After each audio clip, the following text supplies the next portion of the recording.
Welcome back, you lovely people, to Cowland on Cars. And as you may have spotted, I'm back at Wood End, Oldham, Autolass, where you might remember a few of you, and it's your fault, I blame you entirely, said to me about the old Saab convertible that I bought and languished for a couple of years.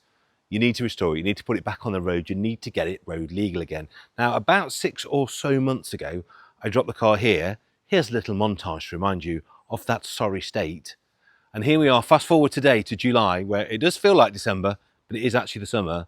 The car is ready. Now, it is by no means restored in the common sense, but what it is and what you asked for and what the guides have delivered is a road legal MOT'd Saab 900, a canvas upon which to paint a car that's road legal, usable, enjoyable, and perhaps further down the line, I might make it look a bit prettier. But let's go and see what they've done. This is your fault.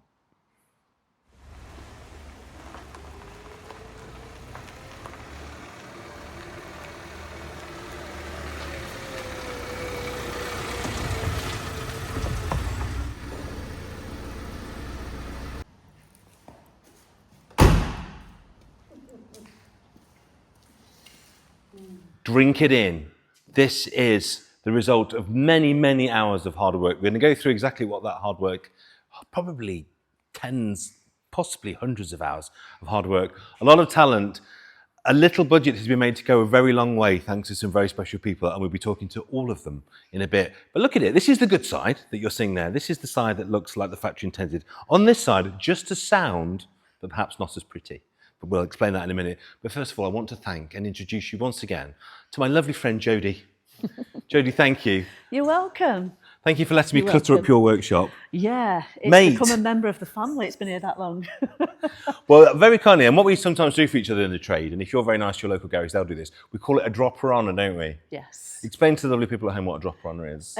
Basically, it's somebody taking the mickey out of you when you're... Whoa, come on. Rude. You tell me what it is. Well, it's left there at the garage's convenience, and they sort of fit it around their other jobs. And because of that, they're very, very, very kind. Yes. With both their parts rate and their labour rate. So because of that, yes, we can justify saving this old girl. Because had I paid retail for this work, I don't think I could have really made it make sense. But it's only because you've been so lovely and done it at proper mates rates. Not just that, to be honest, Paul. As we explained on the first video, when you are looking at, work for the MOT and corrosion base, we can only go with finger and thumb pressure. Yeah. So a lot of what I did fail it on grew extensively. Yes. Once we started grinding back to good metal, there wasn't much good metal left. No. Hence why it's been here so long. And we've given Paul this car for Saturdays. You have been a Saturday Saab. Appreciate that. And obviously it came in, it failed on many, many things, a lot of bodywork. I'm going to chat to Andy in a minute. Yes. Obviously really important mechanical stuff like brake performance, things like that. Yeah. You've gone through front to back and you sorted all of it. We've used some second-hand parts like the wing. Yeah. All the service and key safety parts have been new. Yes. And although she's not going to win any beauty contests yet, she's super safe. I think she looks great. I do. Yeah. Honestly, what a fantastic example. It's cleaned up really well because it was green when you brought it. It was. Let's face it, yeah. We had to wear masks and stuff. It was hideous. But look how it's cleaned up. It's had extensive work and probably now more structurally safe than it came out the factory because we've fabricated a lot of these panels, and there's a lot more strength there now. It has been hours and hours of work. Thank you. But this is, for us, yes, it's been difficult throughout it. Don't get me wrong. There is hours of welding alone. But when you get to this stage and you've saved it and it's going back on the road and it's such an iconic car as well to see back on the road, that's what makes it worth it. All those hours, all those Saturdays that we've all given up. Thanks, babe. I know, yeah. But you're an absolute bloody hero. But also I think we should cut the tape and we should bring Andy in because he has put some love into this, hasn't he? Yeah, towards the end, he was suffering in reality. And I did a little bit at the end for him to give him a bit of a break because he was literally just Paul Cowland Saab to death. But we got there. But yeah, Andy's work, you've seen it yourself. Yeah, it's amazing. He's fabulous. I did send him lots of love letters during the process to try and keep his morale up. I kept throwing in beer and food. Thank you. Well, let's introduce you to Andy or reintroduce you to Andy. Yes. I've not really... Oh, I've done a couple of bits here on this edge. But yeah, a lot of it...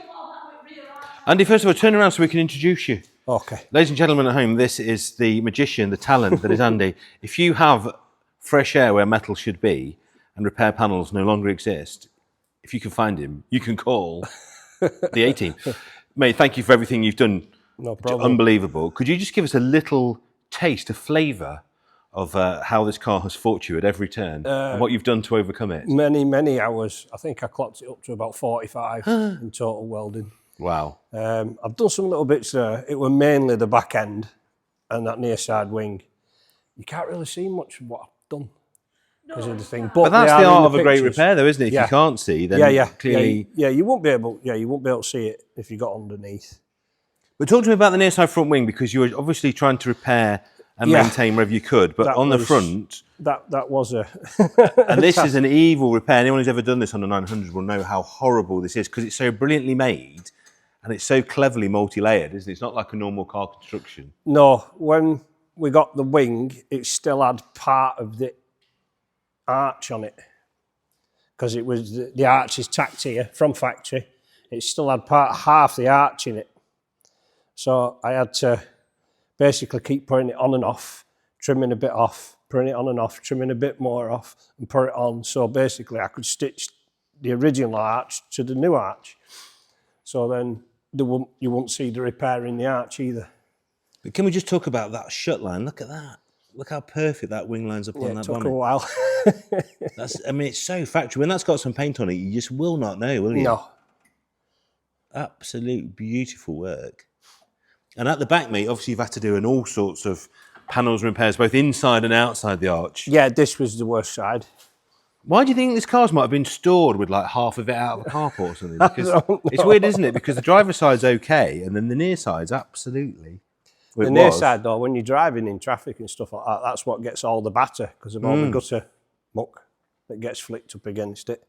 But yeah, it's had a full repair panel in there from about there all the way around behind the bumper. And if you look here, so it was leaking on the roof. The guys have done a fabulous canvas repair, so the water won't go in. How many gallons of water are in the back there? It's like a water feature, wasn't it? It's now got a factory-fitted bilge pump. You can see all of a sudden my enthusiasm for this car has gone up 1,000%, because it looks like a car again, and most importantly, in the eyes of the law, she is road legal. It's gone from being a car that just sat there, didn't have a purpose and didn't work, to a car that I can now drive every single day, and I promise you guys I'm going to take it out and use it and enjoy it and get the roof down in the sun. So, massive thanks to Andy. Massive thanks to Jody. Links below. Now, you might remember when I brought this in, the roof did not work. It had not even a clue of how to work. But again, thanks to the guys' hard work. Look at this. Are you ready? Summer, I am ready for you. Do you remember how to do this, Paul? Well, the roof? Yeah. Yeah. Remember the procedure? I had loads of these. Where are we? I've lost the switch. I forgot what switch it is. There it is. Look at this. Well, the clip's out. Look at that. So if you see me in traffic, put my roof down. I've also managed to get some of these little covers, these tonneau covers that go here. Obviously the roof, again, needs a bit of prettification. But Rome wasn't built in a day. And she goes back. She goes both ways. Come on, guys. I mean, I'm winning at life. That's the trim for the wheel arch. Because it's not a good restoration unless there's some bits left over. Where's that thingy trim? I thought it was in the boot. Oh, there it is. That's my bit of trim. Yeah. So I'm going to see my mate. He's going to splash a bit of paint on that side, make it all one colour. Yeah. I've got a turbo bumper I've got for it as well, Andy. Nice. And I might whisper it. I've got a set of alloys to go on it. Nice. Oosh. Oh, you'll need a badge as well. Oh yeah, I might debadge it. Don't tell anyone.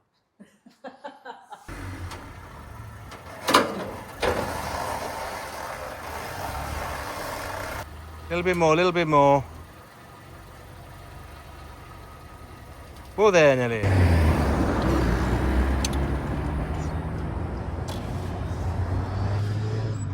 Ah, the sweet, sweet power of a 16 valve, normally aspirated convertible, not Saab's fastest car by a long, long way, or its most rigid, I think that's fair to say.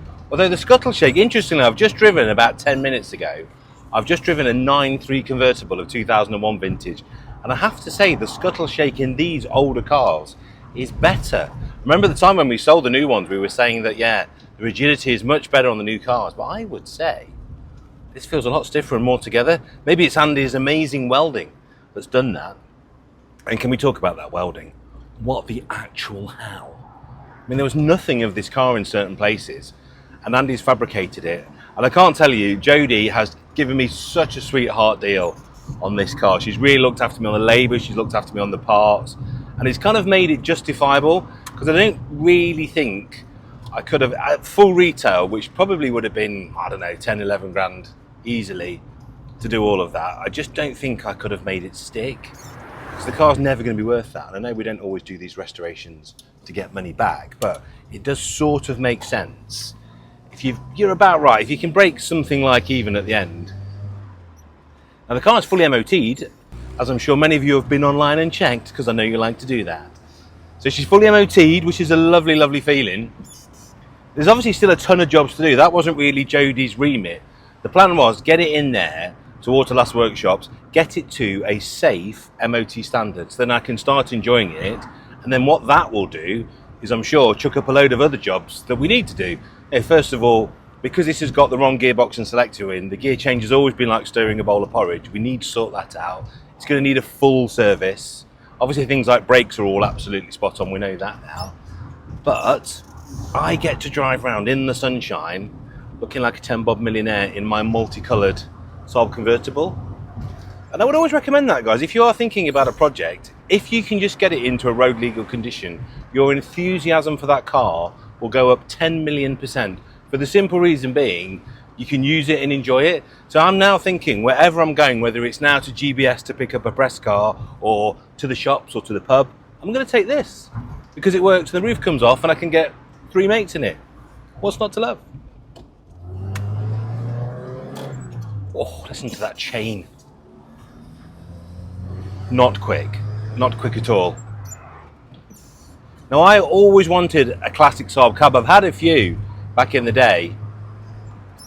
This is probably the ropiest and roughest one I've ever had. I have to be honest, all the others were really quite lovely, but what I really like about this particular car, and you can all pat yourselves on the back for this, is that we saved it, didn't we? You said to me, don't part it out. There you go, won't go into fifth. These details. It's in there somewhere, there you go. It's a gearbox, not a jukebox. So we got it into fifth in the end. So that's one of the things we need to sort.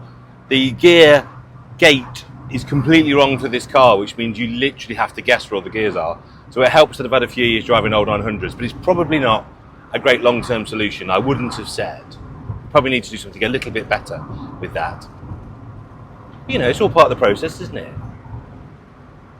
But yeah, pat yourselves on the back, because it was you that said save the car, make it whole again, make it work again, because whatever happens with this now, I'm quite tempted to keep this. I love the fact it's not perfect, and I think, and please make sure you stop me in the comments if I ever do this, I don't want to make it too nice. I don't want to make it concours. I want to make it tidier, and certainly all one colour, that would be nice.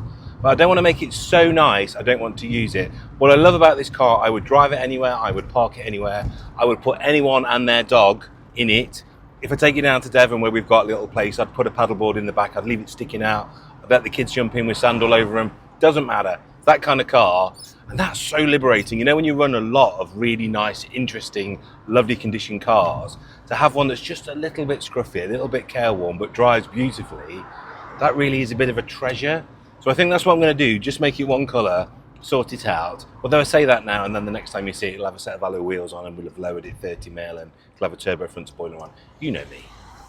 There aren't that many classic convertibles left in the UK. There really aren't many 900i convertibles. And I can't imagine there's that many in Odoardo with Buffalo. One of my favourite colour combinations, I have to say. So I'm so glad that with Jody's help and Andy's help, Christ, we've got it back on the road. Like I say, it's just the start of a very long journey. I'm not in a rush. I just want to use it and enjoy it. This will be my summer scruffy car, and then hopefully Aaron and the guys at Hereford Volvo will have the Volvo back as the scruffy winter car. I'm a big fan of scruffy cars that drive really nicely. It's a lot of fun. But thank you so much for watching. Thank you for joining us on this journey. Thank you for being the arbiters of great taste that made me want to save it. I'm so glad we did. Because as you can see, it is fit for purpose. On this beautiful summer's day, I am cruising around at 30 miles an hour in the village of Cotgrave, having a lovely time. And that's why I bought the car in the first place, because it was cheap and I thought I could get a bit of a tan. But like and subscribe and all that stuff, ring that bell, and if the hype button comes up, please do press it, because it does help me out. We've just clicked over 20,000 subscribers, so if you're one of those, thank you. And if you're enjoying the content and you're not a subscriber, please consider subscribing, because that also really helps me out. You can watch me save this old bucket of bolts. Anyway, I'll see you next time. Stay safe and happy motoring. 130 horsepower, go!